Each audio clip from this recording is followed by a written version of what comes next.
Hello everyone. In this session we'll see another question on the basics of complex number.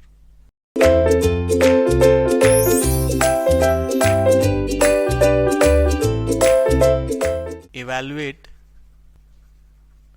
x to the power of x if x is equal to under root of -1 or simply I.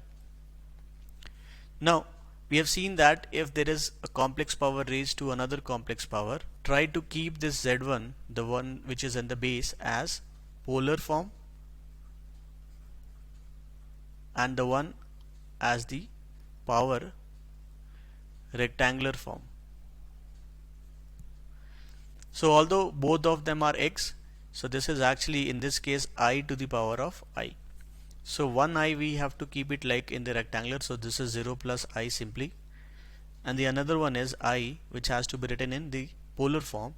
So if you see I is having a magnitude of 1 and it lies on the imaginary axis, so the angle is pi by 2. In that case we have seen, then we can write this as e to the power of z2 ln of z1, right? Taking log and antilog both. That means it is e to the power of, now z2 is simply I and ln of z1. So instead of z1 we can write this, right? So we can write this as 1 into e to the power of I pi by 2. This is your I, or you can say this is your z1.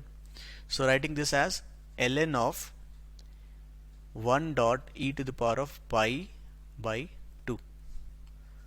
Also we know that any theta can be written as theta plus 2 pi, since sine and cosine are all having the time period of 2 pi.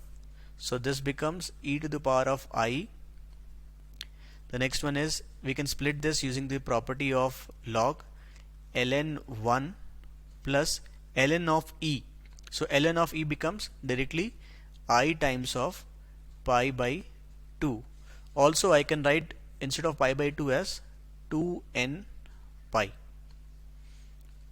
Now ln 1 is equal to 0, so this is ln 1 is 0, so I into this I becomes -1, so e to the power of minus of pi by 2 plus 2n pi.